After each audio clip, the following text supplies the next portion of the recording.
जो भी वीडियो से कनेक्ट हो रहा है उनके भीतर विराजमान शिव शक्ति को मेरा प्रणाम। चलिए देखते हैं महादेव जी की तरफ से आज आपके लिए क्या मैसेजेस और क्या गाइडेंस आ रहा है।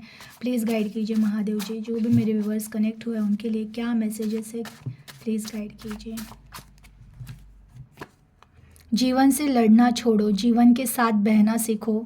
तुम एक यात्रा में हो जहाँ चलते रहना है। आत्मविश्वास और शांति से भरे रहो। तभी तो मनचाही ज़िंदगी जी सकते हो। क्यों एक ही रचना पैटर्न बार बार दोहरा रहे हो? प्रकृति क्या सिखाना चाह रही है जो मैं नहीं सीख रहा हूँ? पूछो खुद से। भाग्य दुर्भाग्य आपके भीतर से बन रहा है, आप बना रहे हो आपका भविष्य। ओके, लास्ट मैसेज लेती हूँ। छूट जाने वाले वस्तुओं के लिए निराश नहीं होना है, जो शाश्वत है उसे ढूंढना है। ओके, देखिए फर्स्ट मैसेज है, जीवन से लड़ना छोड़ो, जीवन के साथ बहना सीखो। तुम एक यात्रा में हो जहाँ चलते रहना है। देखिए हम है ना, बहुत बार कोई चीज़ें हमारे साथ हमारे हिसाब से नहीं होती है ना, तो हम उन चीज़ों के पीछे भागते रहते हैं। जैसे कि अगर मेरे पास्ट में कोई चीज़ खराब हुई थी तो मैं क्या करती हूँ, बार बार पास्ट में जा रही हूँ, जबकि मुझे जीवन कहीं और लेकर जाना चाहता है, पर मैं ज़बरदस्ती अपने आप को पास्ट में खींच कर लेकर जाती हूँ। तो इस चीज़ में क्या होता है, जीवन को हमें जहाँ लेकर जाना होता है ना, वो चीज़ हमारे लाइफ में मिलती है। और हम अगर पास्ट में अटके रहेंगे तो ना पास्ट में हम जाकर कोई चीज़ चेंज कर सकते हैं। तो आपको कहा जा रहा है कि ना आपको जीवन के धारा में बहना है। आप सोचो आपको जीवन कहाँ लेकर जाना चाह रही है। अगर आपकी लाइफ में कोई सिचुएशन क्रिएट हुई है तो वो क्यों हुई है, इस सिचुएशन का क्या उद्देश्य होगा, ये घटना मेरे लाइफ में क्यों घटित हुई है, और इस चीज़ को छोड़कर मुझे अब क्या करना है। आपको यही करना है कि आपको धारा जिस दिशा में बहकर लेकर जा रही है, आपको उस दिशा में शांति से बहते हुए देखना है कि आगे क्या होने वाला है। बट आपको निगेटिव नहीं होना है, बस उस उद्देश्य को ध्यान में रखना है कि ये घटना अगर हुई है तो ये किसी कारणवश हुई होगी, मुझे कुछ देने के लिए हुई होगी, या तो मुझे इससे कुछ सीखना है, या फिर मुझे लाइफ में कुछ मिलना है, इसलिए ये चीज़ हुई है। तो आपको इन चीज़ों को निगेटिविटी में ना लेकर पॉजिटिविटी में लेकर आपको बस आगे बढ़ते रहना है और जीवन की दिशा में बहना है। आत्मविश्वास और शांति से भरे रहो, तभी तो मनचाही ज़िंदगी जी पाओगे। अगेन देखिए, आत्मविश्वास और शांति से भरना है मतलब खुद की आत्मा पे इतना विश्वास रखना है कि जो भी सिचुएशन मेरे लाइफ में चल रही है, मुझे पता है ये सारी चीज़ें मैं स्वयं चेंज कर सकती हूँ या सकता हूँ। इतना विश्वास स्वयं में रखना है और हर पल शांत रहना है। कोई भी परिस्थिति आए, कितना भी विचलित करने की कोशिश करे, आपको शांति से उन चीज़ों को सहना नहीं है, बस शांत होकर देखना है और विश्वास स्वयं के भीतर इतना दृढ़ रखना है कि मैं ही इस चीज़ को या इस परिस्थिति को चेंज करूँगा या करूँगी। इतना आत्मविश्वास अगर रहेगा ना, तो कोई चीज़ ज़्यादा टाइम तक आपको परेशान नहीं कर सकती है। क्यों एक ही रचना या पैटर्न बार बार दोहरा रहे हो? प्रकृति क्या सिखाना चाह रही है जो मैं नहीं सीख रहा हूँ? ये पूछो खुद से।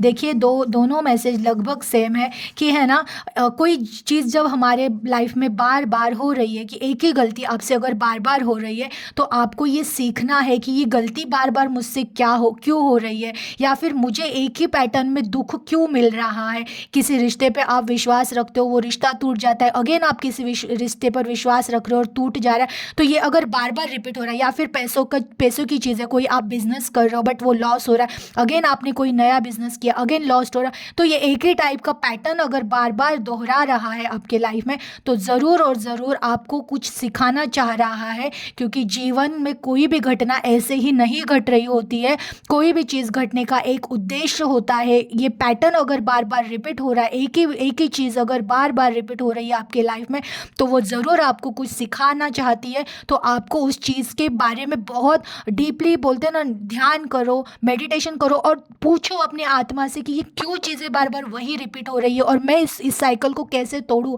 और कैसे तोड़ सकता हूँ, मुझे क्या करना है। ये आप पूछो अपनी आत्मा से, ज़रूर आपको वो रास्ता मिलेगा। और आपको ये पैटर्न है ना बार बार दोहराना बंद करना होगा। आपको उन सब चीज़ों का ज्ञान आपकी खुद की आत्मा में है। आपको आपकी आत्मा से इन जवाबों को ढूंढना ही होगा, अदरवाइज आप लाइफ में आगे भी यही पैटर्न दोहराते रहोगे और बार बार ठोकरें खाते रहोगे। इस पैटर्न को आपको कट करना है आपकी लाइफ से, पूरी तरह से इस पैटर्न को मिटा देना है, अगेन रिपीट नहीं करना है। बहुत सोच समझ कर, अगर सच में ये बात आपके लाइफ में हो रही है ना कि आप कंटिन्यू किसी एक ही चीज़ में बार बार फंस रहे हो, थोड़े संभल जाते हो, अगेन कुछ घटना होती है उसी टाइप की, अगेन आप संभल जाते हो। और अगर ये हो रहा है तो ये बहुत डेंजर है, ये स्वयं आप निर्माण कर रहे हो, लेकिन आपको वो ढूंढना पड़ेगा ये चीज़ क्यों निर्माण हो रही है, कहाँ से निर्माण हो रही है, और इस चीज़ को आपको कट करना है। अदरवाइज आप ज़िंदगी भर रोते रहोगे और अगेन एज के उस पड़ाव पर आओगे कि मेरी ज़िंदगी तो ऐसी कट गई, पता ही नहीं चला। वैसे नहीं होना चाहिए। भाग्य दुर्भाग्य आपके भीतर से बन रहा है, आप बना रहे हो आपका भविष्य।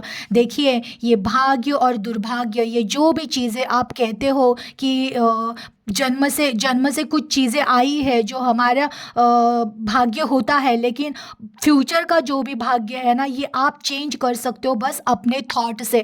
अगर आपके थॉट प्रोसेस इतनी स्ट्रांग, इतनी पॉजिटिव बन जाए ना कि मुझे पता है, मुझे जैसे आप विवेक बुद्धि से काम करना स्टार्ट करो ना, कि इस दुनिया में आपको पता चल जाए कि हर चीज़ नश्वर है, मैं किसी चीज़ को ज़्यादा टाइम तक पकड़ के नहीं रख सकता हूँ, मैं किसी चीज़ को अपने हिसाब से नहीं चला सकता हूँ। ये चीज़ जिस दिन आपको समझ में आ जाए और आप उन चीज़ों को समझकर जब थॉट प्रोसेस क्रिएट करना स्टार्ट करो, पॉजिटिव रहना स्टार्ट करो, तो आप आपके दुर्भाग्य को भी भाग्य में बदल सकते हो। और वो सामर्थ्य सिर्फ आपके भीतर है, आपके विश्वास पर है, आपकी आत्मा पर है। तो आपको हमेशा भाग्य जगाना है, ना कि दुर्भाग्य। बहुत सोच समझ कर सोचते रहना है कि आप हर टाइम आपको अलर्ट रहना है कि मेरा माइंड क्या थॉट क्रिएट कर रहा है, मैं इससे हैप्पी हो रहा हूँ या दुखी हो रहा हूँ, मैं सकारात्मक हो रहा हूँ कि मैं नकारात्मक हो रहा हूँ।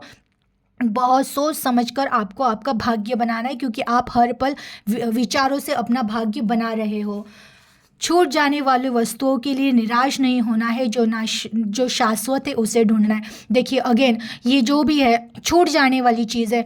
अगर कोई रिश्ता छूट गया है या कोई परिस्थिति खराब हो चुकी है, फाइनेंशियली कोई लॉस हो गया, तो वैसे भी ये सारी चीज़ें नश्वर थी, जो आज नहीं तो कल मिट ही जानी थी। आपको उन चीज़ों को ढूंढना है जो शाश्वत रहे, नित्य रहे, अविनाशी है। और ऐसी एक ही चीज़ है इस दुनिया में, वो है ईश्वर। तो आपको ईश्वर को ढूंढना है, क्योंकि आप इस दुनिया में अगर सुख ढूंढोगे या सोचोगे ये रिश्ता मैं पकड़ लूँ तो मुझे सुख मिल जाएगा, पैसा मैं बहुत कमा लूँ तो मुझे सुख मिल जाएगा, आपको सुख कभी नहीं मिलेगा। जब तक आप जागोगे नहीं, जब तक आप खुद को और ईश्वर को पहचानोगे नहीं, तब तक इस मोह माया में जन्मों जन्म से भटकते रहोगे। और कभी वो तो जो सुख बोलते हैं ना, परम सुख, वो कभी नहीं आपको मिलेगा, क्योंकि आप नश्वर चीज़ों के पीछे भाग रहे हो। आपको शाश्वत चीज़ों के पीछे ही भागना है अभी, क्योंकि जब आप शाश्वत चीज़ों के पीछे भागना स्टार्ट करोगे तो नश्वर चीज़ें आपके पीछे वैसे भी भागना स्टार्ट करेगी। तो नश्वर चीज़ों के पीछे भागने से अच्छा आप शाश्वत चीज़ों के पीछे भागो, तो जिन चीज़ों के लिए आप रो रहे हो वो चीज़ें स्वयं आपके लिए रोना स्टार्ट हो जाएगी। तो आपको अभी खुद को और ईश्वर को ढूंढना है, ना कि नश्वर चीज़ों को। बहुत पॉजिटिव एनर्जी थी, एनर्जी को क्लेम कर दीजिएगा। अपना ख्याल रखिएगा। हर हर महादेव।